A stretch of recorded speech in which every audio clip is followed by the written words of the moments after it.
Only the most curious and persistent people thrive in offensive security. How do I become a better hacker?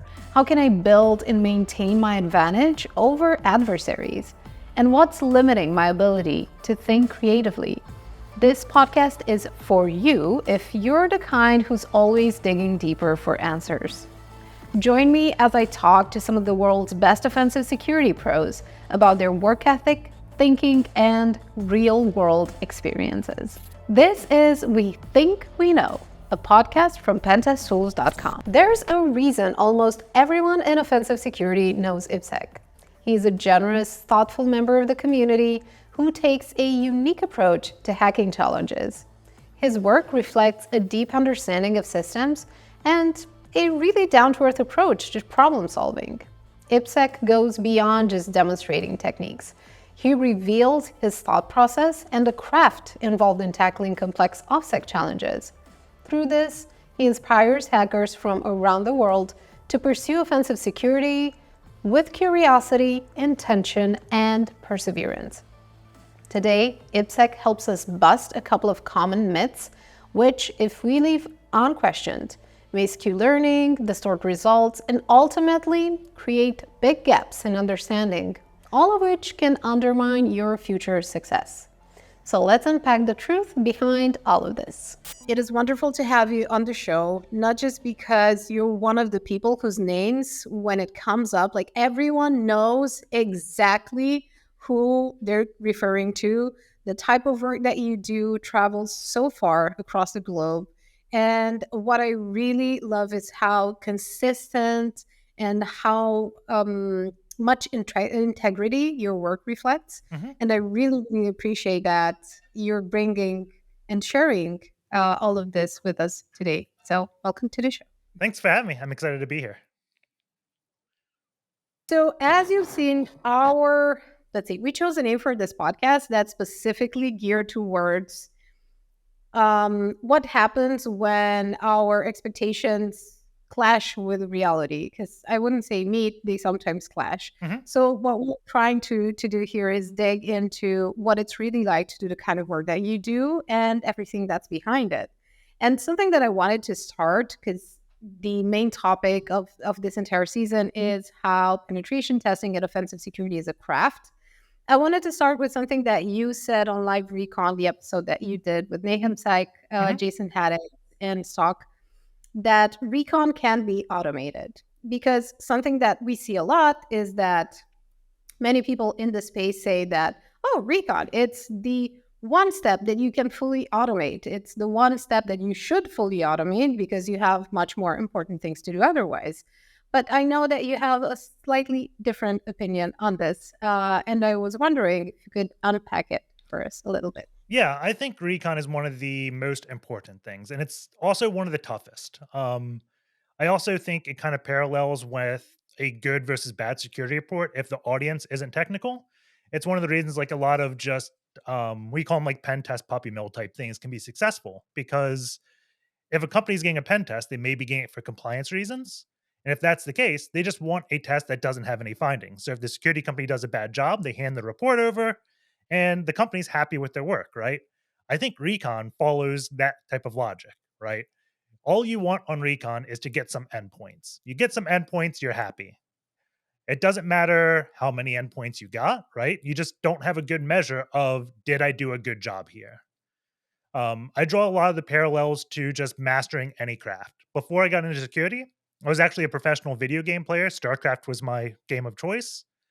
And in that game, a lot of people just say recon is sending your unit across the map and seeing what is there.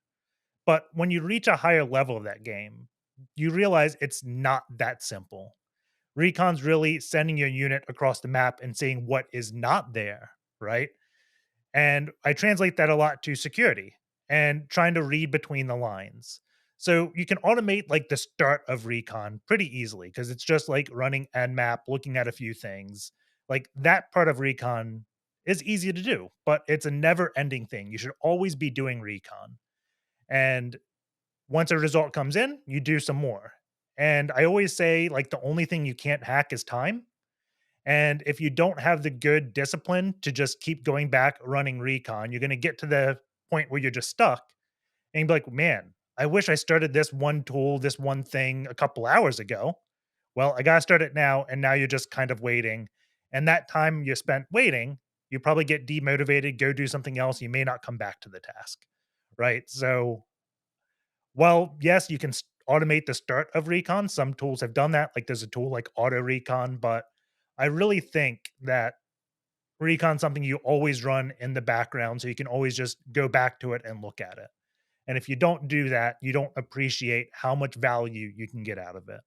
Um, I said reading between the lines. There's like one good example I have is there's a good um, URL parsing bug when you put, I think it's Nginx or Apache in front of Tomcat, that you can just abuse some of the ways the two applications handle URLs, and sometimes you can bypass something blocking you from getting to slash manager because how Nginx processes it and how Tomcat processes it is different. Um, so if you recognize that Nginx is the thing that's blocking you, you can put, I think it's like a dot dot semicolon beforehand, and then you bypass the Nginx logic, access Tomcat, and then you're good. And the way you would see that is seeing a J session cookie handed out by something that says it's Nginx. And you realize that's reading between the lines, right?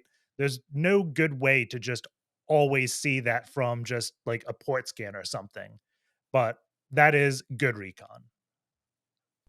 And that's, I feel like this is such a good metaphor, I guess, for many of the things pertaining to offensive security, simply because it's this cycle of always looking for things, the constant inquiry of all of it, the constant exploration that leads you to, let's say, narrower paths, and then it opens up again, and you just have this constant dynamic. You said at some point that security is so open-ended, and that is so true, not just because it has all of its technical intricacies, but also because the human dynamic that kind of models everything, that shapes everything, is infinite in its in its possibilities and its combination and so on and so forth.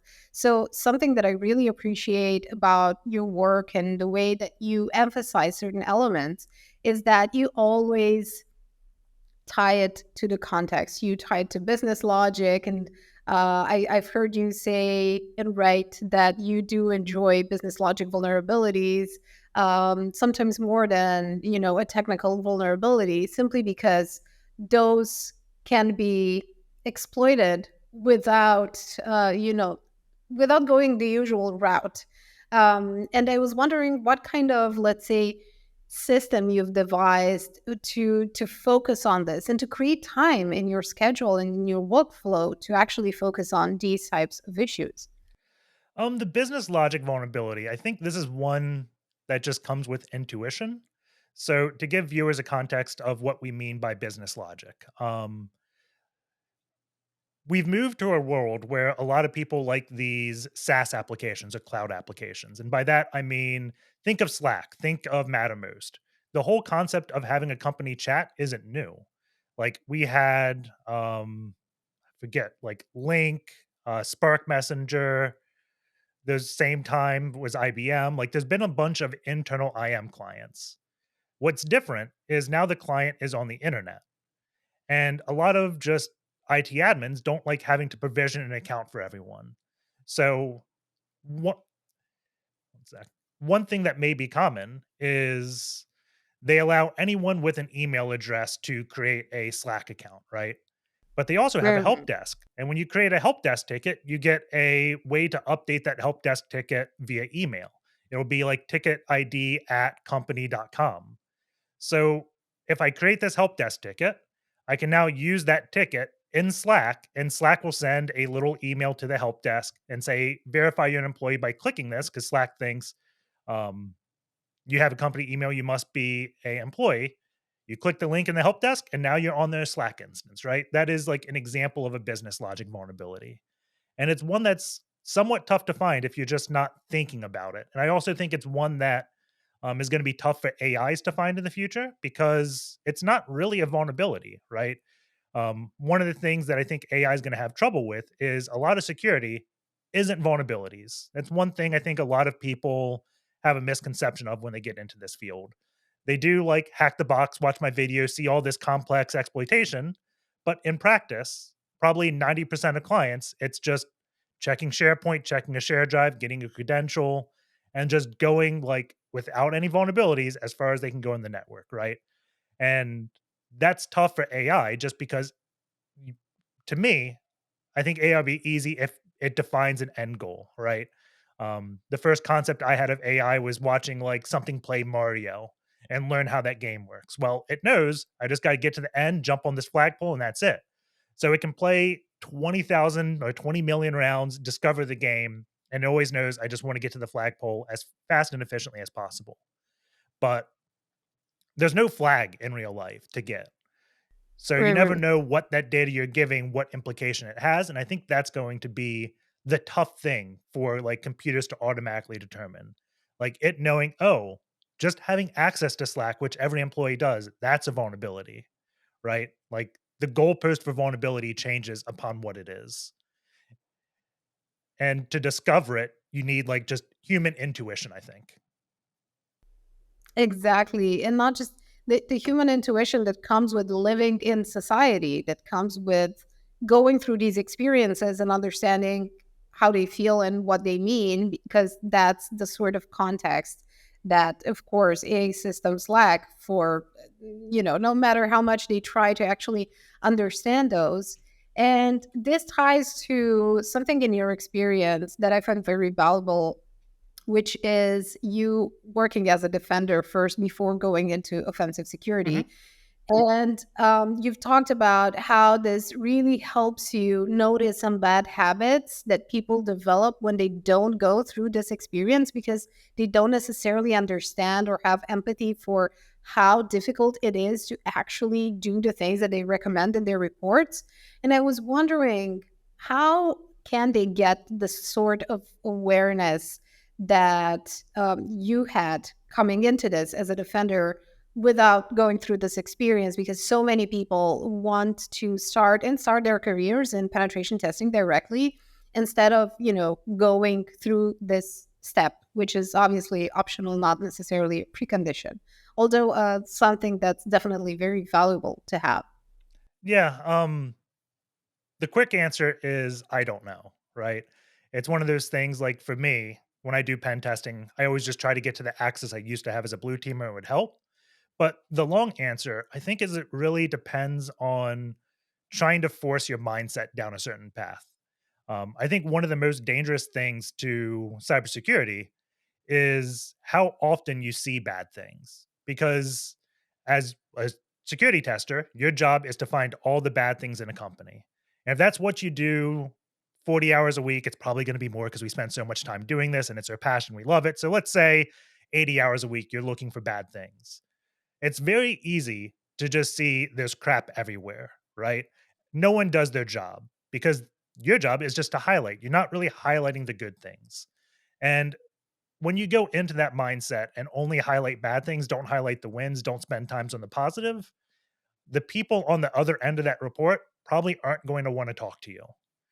So when you get down that logic of you just handing your report, they get the report, they're like, "Yep, you did a good job." And then they don't want to talk further, you're never going to learn why they can't fix some of your things. So what I find always helps is try to be positive and then also like try to talk to the technical people that get your report. And that can be tough because a lot of clients try to shield the administrators from the pen testers because social engineering is bad type of thing. But I find a lot of the times if you can ever get them to agree to that communication and say if they don't want it at first, fine. But let's try once we hand the report, can we have a debrief with the developers, the sysadmin who's responsible for this and see what they think, right? It'll be really good if you can get that beforehand because one of the issues I faced a lot is my upper management gets this report. Some of the findings aren't really findings. There's mitigations in place or something, but they see all this badness and then it puts a lot of pressure on the person that's trying to fix it. It's really, really good if the person that gets to fix it gets a heads up of it, they can fix some of the things or give some recommendations, say, um, you did this, it is a problem, but you highlight like you're over exaggerating this problem or something like that. If you can ever hand a report that shows things that are fixed, it's going to show you did your job. It's also going to relieve a lot of the stress of other people, like the actual worker bees. And then at the end of the day, the management's going to see, like, let's say next year they go to do a pen test. They see, oh, we hired this firm and their report says a lot of things are fixed versus firm B that says we have a lot of problems. Which do you think they're going to go to next year, right? It's buying that, well, earning that Yes. goodwill in a way that truly cements and builds these relationships, which at the end of the day are the essential thing that gets things done and that gets things fixed, is because people want to do it, not just because they're just forced to do it. That's one way, but that's never going to be as effective as it's getting someone to understand why this is important, why it's important for their business, and also making you like a really better pen tester in the process, both in terms of people skills, but also in terms of technical skills. So, Yeah. yeah, that was a super valuable example. Thanks for sharing that. Yeah, no problem. And this is something that I've seen perhaps change for the better in the offensive security space, particularly, is people talking more about their tools and techniques, about their mindset, because there is this tendency, which is somewhat natural, to keep your your knowledge to yourself, to keep your tactics to yourself for that competitive advantage, of course. And you're kind of doing you're doing the opposite. You're sharing it all. You're sharing it with everyone, not just as an educational resource, but I feel as a community building pool of experience that people can dip into and truly learn from. And I was wondering, what was, let's say, what motivated you to do this? What was it like a milestone moment for you where you figured out, like, this is something that I want to do? And what's the kind of reward that you get from it? So that's really a tough question. I think it kind of stems just from how CTFs have progressed throughout the years. Um, I started as a blue teamer, but like when I was, I want to say like 13, I was making map packs for video games, doing shenanigans on instant messengers.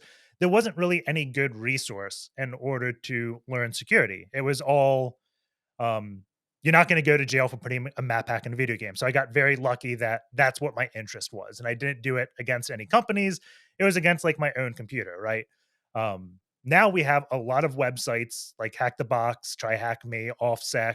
There's countless places that just have these resources for you to go learn cybersecurity in a good way.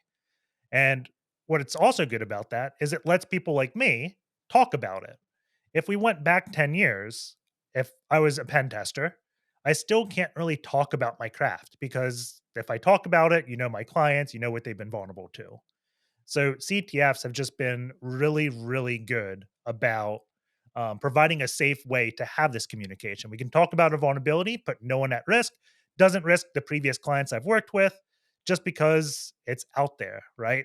Um, and like the reward for me, I started this. So I got into video game shoutcasting because I used to have a speech impediment. I have rhoticism, so I have hard time pronouncing R's, which is a horrible thing to give someone with that.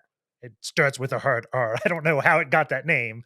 I also used to stutter. I still stutter occasionally if it's topics I'm not really super passionate about, but video games, it definitely helped me. I started falling out of love with the game I was playing. I had this milestone where it was either get OSCP or go move to Korea and play the game full time. I thought OSCP was the better track for me and getting a certificate and going into pen testing. Looking back, how gaming has progressed, maybe it wasn't. Like now it's like a multi-million dollar industry. It didn't used to be. But once I quit playing video games so much, like 40 hours a week, I lost the ability to just talk to myself for 10 to 20 hours a week to improve my speech. So that's when I saw Hack the Box and I wanted to do kind of commentate myself solving these boxes. And it really helped me. just progress in terms of speech. It also helped me in terms of mastering this craft or becoming a master, I guess. I still wouldn't say I'm a great pen tester. I don't think anyone is. But it's also like the unintentional benefits is has just been like job security. Like I'm super confident if something happened to my job today, I could probably just make a tweet and get another job. And that's just because of just how much time someone like I've put into the open source community. I think anyone that does like maintains a blog has that type of dedication to do something. Doesn't have to be every week. If it's just one post a month or something, that's probably enough to prove that you're going to do the job that you say you would and you have some type of passion a company's going to want you. So I would say that's a big motivation for me to keep doing it. And the other thing is it's just, I guess, discipline. I had a tweet, I'm not sure if you saw it like a couple days ago about like discipline versus motivation. And a lot of people Mm-hmm. are like surprised how I can keep this up for so long and not burn out. Um, it's hard to burn out for something you're passionate with, doesn't mean it's not possible. But I think a lot of people attribute the wrong things to burnout. And whenever I go start a recording and do a machine, it's normally going to be like a Wednesday to Friday, like 3 days before I make it, because the motivation isn't always there for me to do it. It's hard to hit that start recording button. But eventually I get to the deadline. I have it on my calendar. I have to start this. I know I'm like disciplined enough to say if it's on my calendar, I'm going to start it at this time. I may not finish it, but probably 9 times out of 10, if I start something, then I find out I'm having a fun time with it and I finish it through, right? It's the same way like growing up, I played a lot of sports. I didn't always want to go to practice. I didn't want to go to the game. It was always just the discipline that got me to that physical location. And then the motivation came, right? That's such a good insight, and thank you for highlighting that because we have this in this space. We there's an immense ability to learn. People have this incredible ability to learn all sorts of things, but we're perhaps not perfectly capable of applying that sort of willingness and that sort of drive to everything that we do, and that's where discipline comes in. And just like everything else, it's a muscle that we build that needs constant practice, of course, like all of the great things do. And that, let's say, boots on the ground, simple, like true, dedicated, honest practice is something that can be replaced as much as we see people perhaps in this industry, especially younger people, try to like burn through stages and get there faster and get their first CVE and get all of the, let's say, things that sometimes fuel your ego a little bit, Yeah. and they want to get there fast. They want to have those wins, and they sometimes don't develop a love for the process like you did, like many of the people in the space that we look up to did. So thank you for highlighting that. I think that's such an important aspect. And it ties into the craft aspects of it. Craftsmen spend time on their techniques. They spend time reflecting on why things work, why things don't work, how they can improve, what's keeping them from evolving, and what their self-imposed limitations are, because we all live with these limiting beliefs that sometimes get in the way. And when you get that sense of reward, that really kind of keeps this positive cycle going. Yeah. And I think that we all love that. I think my favorite parallel to like discipline versus motivation is the gym, right? It's New Year's. A lot of people have started going to the gym again. And if I think most people listening to this probably know who Dave Kennedy is, huge physical fitness thing. I hope he's not upset at me saying this and making this assumption, but everyone knows he works out every day. I would go on a limb and bet every time he works out, he's probably not excited to work out that 10 minutes beforehand. It's just something he starts doing. And then once he starts working out, he's happy to keep doing it. Right. I know, like with me in particular, as long as I keep a schedule to the gym, it's super easy. Like the first week, easy. Second week, somewhat hard. But as long as I get through that third week of I go to the gym at this time or I do this exercise at this time, then it's easy for me to continue that.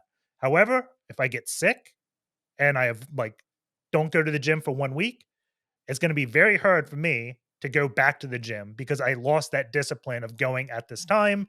And it just takes a while for me to realize I was never motivated to go to the gym in the first place. It was just something I knew I had to do and I'd enjoy it once I did it. Mm. But the community, Yeah. when you build community like you did, that kind of keeps you accountable. That kind of like pulls you back into, hey, we miss you. We need your we need this stuff that you create and we still want to hear from you.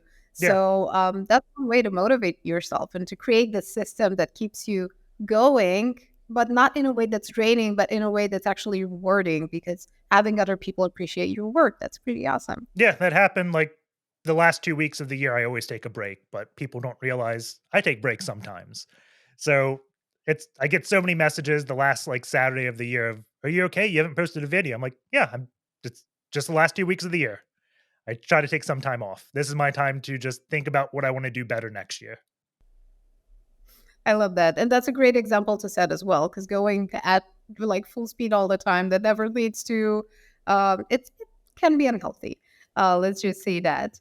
Um, we've talked about all of these, a few aspects that make penetration testing a craft, and all sorts of offensive security work.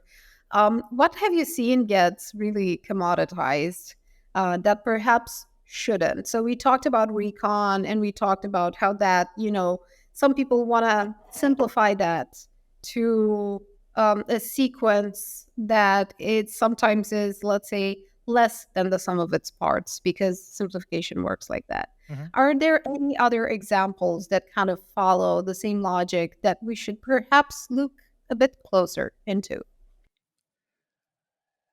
I mean, I think this answer really it all depends on the company. I do think there is right now a dangerous thing of companies wanting too much.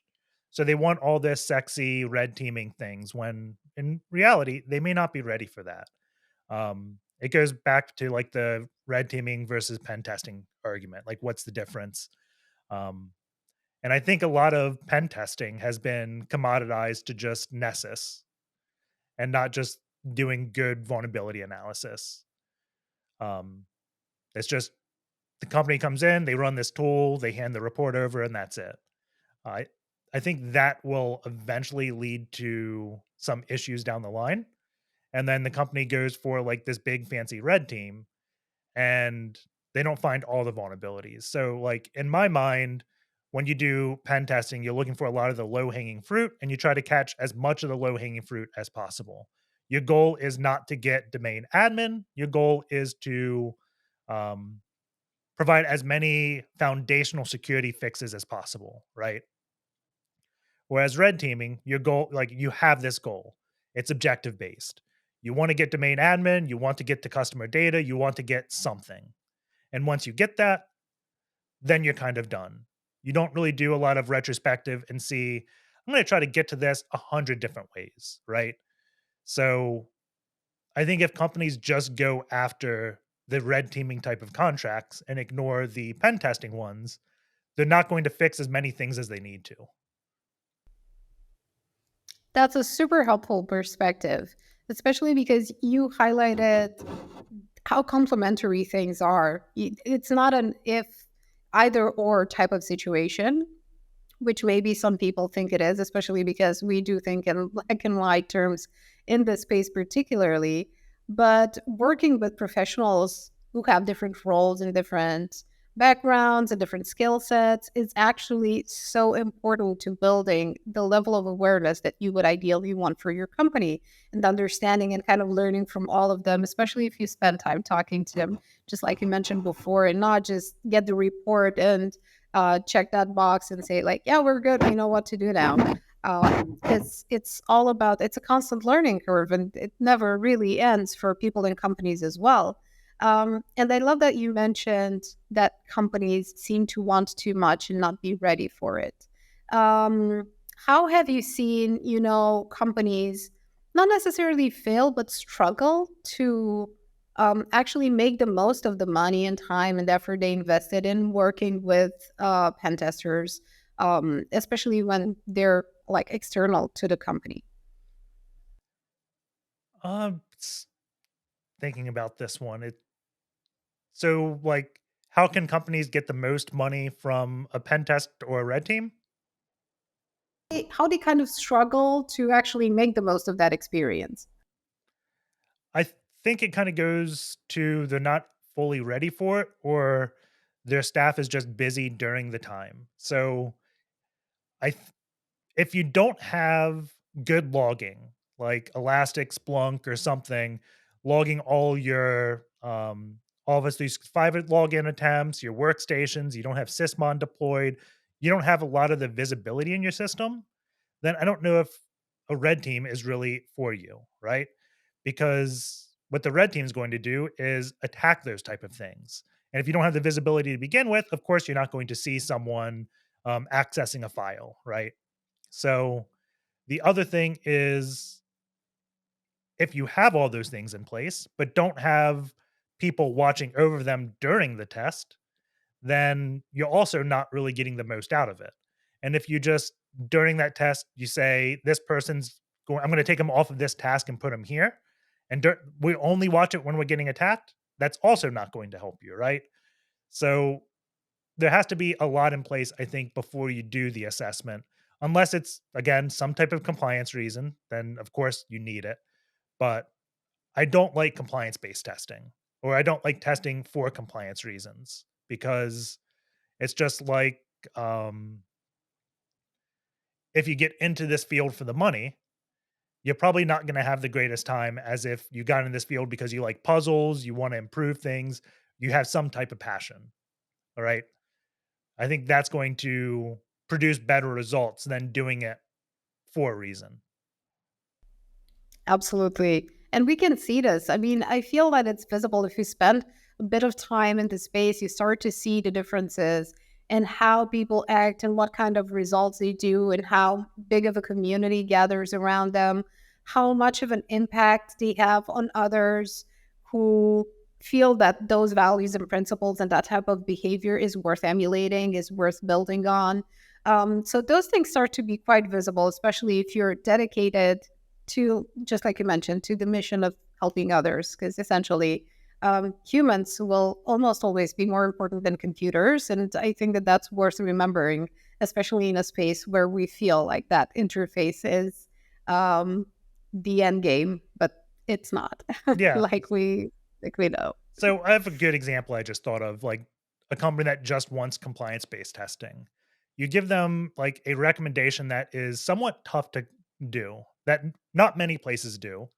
And that would be like a hardened network. So a lot of times when I go to test things, I find some vulnerability in some software, some default cred somewhere. Those are everywhere. But I don't just recommend fixing that. I'm like, why can I even access that service? I'm in this building on a recruiter's computer and I'm accessing something in a different building that probably only the IT staff need. Like my computer shouldn't be able to reach this by default. You really need to put some type of subnetting in place or restricting workstations so they can't just hit every network resource. Don't make your network flatland is what we call it. Flatland just means this workstation can access everything, right? And the compliance based testing, those companies typically say that's too much work. That's just a medium finding. We're not going to do anything about it. Whereas if the company is not there for compliance reasons, they'll start thinking, how can we actually fix this more often than not? So true. And then with medium findings, we see all sorts of data breaches that truly affect millions of people and, just spill their information that they can never change, such as social security numbers or, other types of like date of birth and things like that. And it was probably a medium finding or a business logic vulnerability or things that get missed in this always on, constantly automated type of thinking that's not realistic and not tied to meaningful change in these organizations. Yeah. So that was truly very, very helpful. When you talk about, so you have this particular set of skills, Mhm. like Lionel says, that you've built over 20 plus years of practice. And you have this discipline in the system that got you to this point. What is, let's say, a sustainable way to build some differentiating skills? Like, can you build specific skills that set you apart, or that, get you appreciated for doing particular work in the space, especially because there are so many, there's room for a lot of type of different work in offensive security. Have you seen people thrive on that? Is that something that you would recommend people perhaps focus on from point onward in their careers? Definitely. I think it really helps with just staying motivated, picking new things. Like one of the things I love about cyber is I can spend a month programming, making some things. I can spend a month doing web pen testing. I can do binary exploitation. Like there's a lot of different tasks I can do in this space.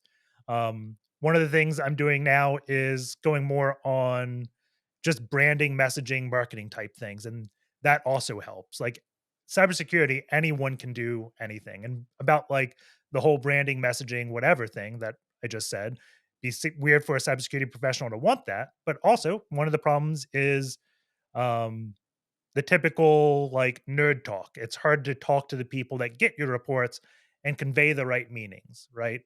Communication is so important. And it can be tough sometimes to talk about these technical things, but not use any technical jargon.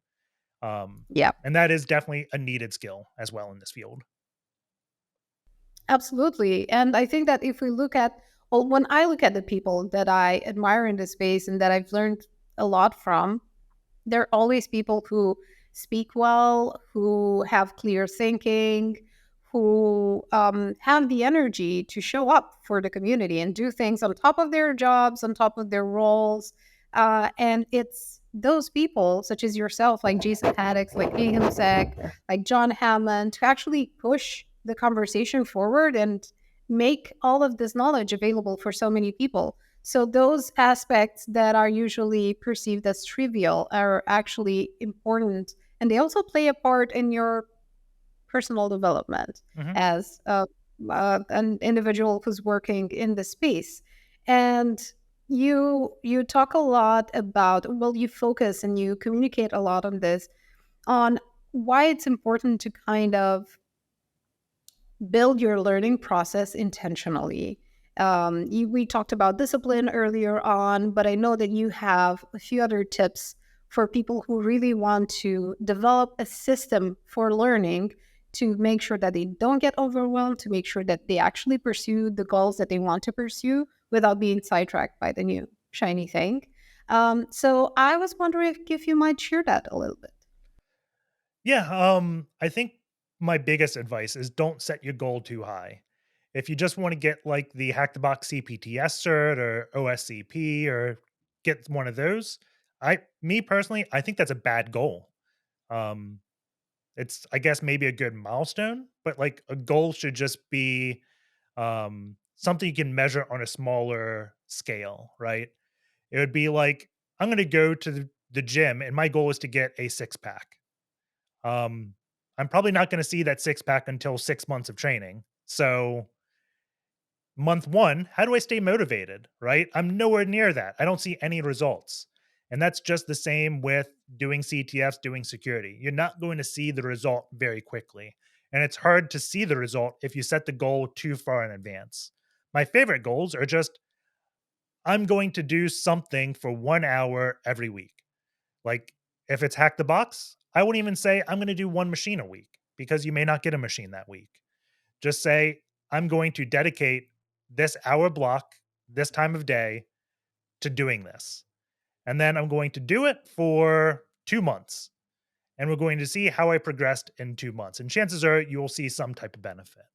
Um, the other thing that I think always helps is keeping some type of physical journal and just writing down your wins every day. Just spend 10 to 15 minutes after work, after some type of session, writing what you accomplished. Don't write what you did not accomplish, like what you failed or what you didn't like. Just spend that 10 to 15 minutes on positivity. And that's why I also say a physical journal, because you're going to hamper the amount, like the speed you can write, because I can type much faster than I can write in a journal. So you're also going to See, spend more time just thinking about that. It's also not as easy to erase. So you put more thought into what you are writing and make sure it's good, right? And I think that definitely does help. And that also stays with motivation because if you make that a habit every day you do that, or like Monday to Friday, you're writing your wins. If you realize you're not flipping the pages as quickly as you used to, you may realize you're starting to get into some type of rut and then losing that discipline to start something. Like, oh, that's why I joined this Discord server. And I realized I'm no longer starting the work when I normally would because I'm getting into this conversation and then suddenly 30 minutes passed and my time is now not there, right? So I find just writing wins down, staying positive does help in the long run of keeping that discipline up or at least identifying when something slipped. it really does. Those are super, super helpful. And they have such deep psychological implications into how our brain works, into how we form new connections in the brain, into how we manage to sustain a healthy type of relationship with ourselves first, because then we can do that with other people as well. So, those are super, super valuable things that you mentioned. And I was wondering how this applies to the situation that we talked a bit kind of at the beginning of our conversation, where you train for all of these spectacular, intricate scenarios that involve, hacking challenges, and then you go out into the field and things are not nearly as, Hollywood hacking like. They're not nearly as interesting or as stimulating as the ones that you are used to. And because we're kind of overly stimulated mentally in this space, how do you apply this type of, let's say, smaller goal setting to stay motivated when you just have to do things that look like grunt work over and over again before you actually reach something that's juicier and more interesting and just more rewarding as well? Because I find that maybe a bit of a challenge and a bit of difference in expectations versus reality, like we talked at the beginning. Yeah. So before I answer that question, I'm going to go over a concept that me and OXDF Coin kind of is going beyond root. And that's how we train when we do CTFs. What Beyond Root is, it's all the time you spend after solving the challenge. I always think when I solve the challenge, my time there is only halfway done. I always like looking into something else. It's easy to get the flag, but if you don't go and analyze all the steps, don't say, you know what, if I took this one piece out of the puzzle, can I still get to the flag? And try to do things different ways, then you're not going to learn nearly as much. And I think that goes back to what you said about doing the grunt work, right? Because if I found a credential in a really silly way, I may think of, was there a better way I could have found this? One of my favorites is just writing regular expressions to identify passwords because passwords are unique to the human language. Because if you look at the entropy of a word, it falls into some type of typical value, right? But a password is not. So it's very easy to create some type of programming thing to identify potential passwords. It's probably going to end in a symbol. It's going to have an uppercase. It's going to have a lowercase. It's going to have that password complexity thing that makes a strong password. But by making it a strong password, you make it not a word. So if you made it not a word, now you can programmatically identify it. If you can programmatically identify it, you can find a more optimal way to find it other than looking for password.txt and clicking on it. Excellent example. Again, having these sort of mental challenges for yourself certainly can build a lot of creativity and a more flexible mindset. That's totally a requirement for thriving in this space and doing work that you're proud of. And you seem to be pulling from a lot of other, let's say, areas into your work from psychology, neuropsychology, and a lot of other disciplines as well. So I was wondering, um, what type of, let's say, material do you feed on outside security? What type of books or other source of learning materials do you like to go into?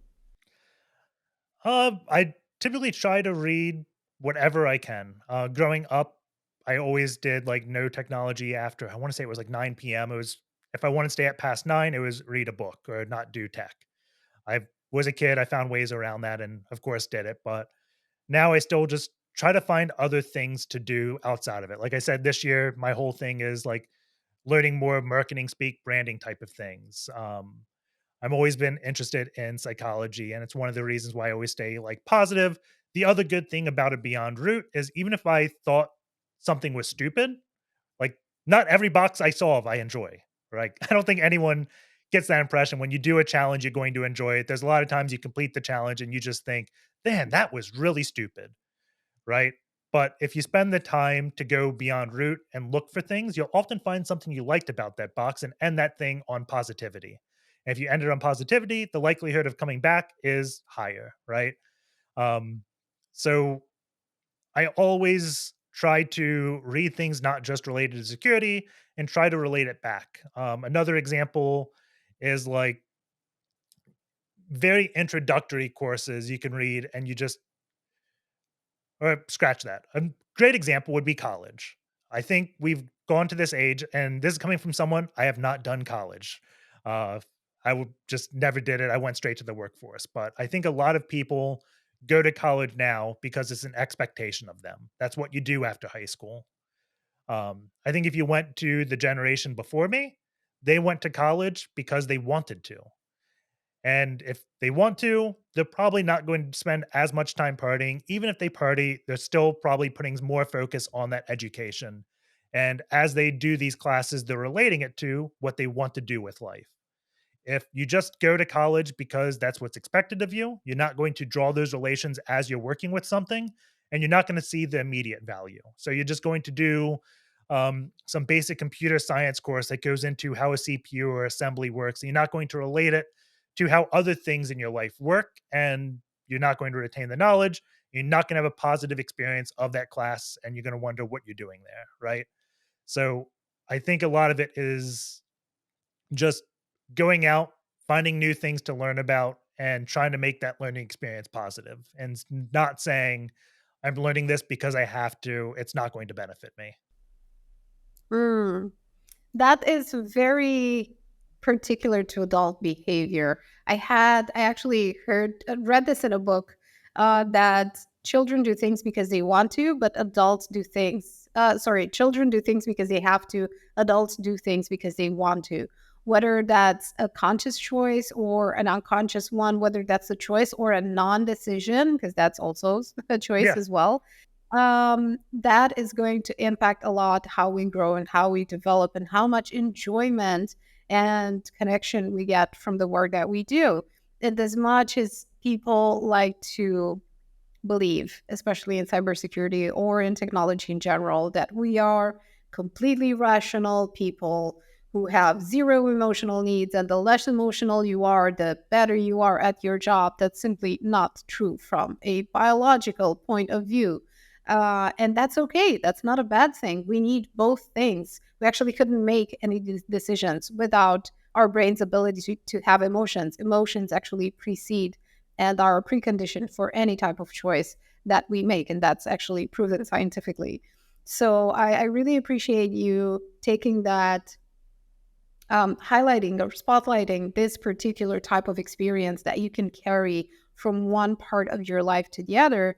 Because I think that many of us enjoy when we go to conferences or when we watch talks that other people give. We enjoy the sort of allegories and stories and personal anecdotes that people share to illustrate or preface a concept that's related to security, because that builds a bridge and that captures attention and Mhm. imagination. And it makes everything just so much better, honestly. Yeah. To wrap up a conversation that I wish we could definitely keep going, I would love to know, what's something that particularly gets you excited these days? Like something that gives you that energy and creativity, and that sparks that healthy curiosity that you keep putting into your work. I mean, I think it's just whenever I come across something new that changes how I think about things. Um, one of the things that I've started looking more into within the last couple months is microservices and more like just programming in general. I always thought like my mind was very wrapped in two services talk to each other through REST, which is just a like web communication. But when you dig into all the different ways you can talk to a microservice, whether it be through a message broker like Kafka, RabbitMQ, a lot of these languages and tools like RabbitMQ is something I saw in pen testing reports 100 times. I never fully understood it, but I always knew it showed up on Nessus or something. I never like understood why that technology existed. So I started looking into it. I'm like, oh wow, this is actually really beneficial if we wanted to create something that scales this way. I understand it now. Or like gRPC does a lot of things web, but it makes things non-blocking. It's just a really cool protocol. My first experience with it was like Pokemon Go hacking a couple years ago because it was like, if you don't know, like protobuf is a serialization language. That was my first experience with protobuf. And back then, I didn't have as much positive mindset. I'm like, why would anyone use protobuf? I looked at it, I didn't like it. I liked JSON. JSON made sense. But when I reapproached it from programming, I realized the benefits it had, um, and just more positive. And now I hate JSON. So, right, I understand it now. I wish I could go back 4 or 5 years ago whenever I was looking at it and spent time and actually dug into like why they use protobuf instead of something else. But now that I'm just exploring that technology myself, I'm understanding why they made all those decisions. I'm having a lot of just eureka moments of, oh, that clicks now. I understand it. And I think that's what gets me excited, just learning the new things and then thinking back in time of just, oh, that's why. Now I understand it. And completing like missing pieces to puzzles that I didn't know were missing. Because back then I thought I understood it. I thought the puzzle was complete. I'm now learning more and be like, oh, those puzzles weren't complete. And I think that's just how security is overall, right? If you're still like studying for your first hands-on certification, it's probably gonna be a entry certification. This may be demoralizing, but like OSCP is a beginner cert, and it's not going to seem like that until you get it. And then most people, soon as they get it, they're like, wow, now I've understood all the things I don't know. This field is so much more bigger than I thought. It was just like a way to shift how I think about things. And doesn't mean you're not going to get a job if you don't get that cert, but it just means don't think you get like anyone that has it is an expert. Don't think getting it's going to make you an expert. It's just one of the milestones many people have in the journey. And once you get it, you'll probably have a better way to study and realize how to start keep learning. And that ties it all back to the process and the dedication and all of the little things that accumulate into this unique experience that everyone has who brings to that everyone builds and brings to this field, and that truly kind of changes things and pushes both companies and teams and the people behind them, of course, for the better. And I really, really appreciate how generous and transparent and honest you are with all of these examples and how thoughtful you are. I think that this is just a testament to your not only your contribution to this field, but of why people appreciate you so much and why you have such a strong, supportive community that appreciates you. And I'm happy to be part of that community. Really, really grateful to have had this conversation today. Yeah, it's been a blast. I've been enjoying talking about everything. Ever wondered how deep the rabbit hole goes in the world of ethical hacking? Well, we're still falling and we're dragging you along with us, one question at a time. Thanks for wandering through this maze with us as we tackle the nitty-gritty, flip misconceptions on their heads, and maybe, just maybe, made you rethink some of the things that are important to you. This has been the We Think We Know podcast by Pentest-Tools.com. And before I sign off, keep this in mind. There's always a backdoor, or at the very least, a sneaky side entrance. See you next time.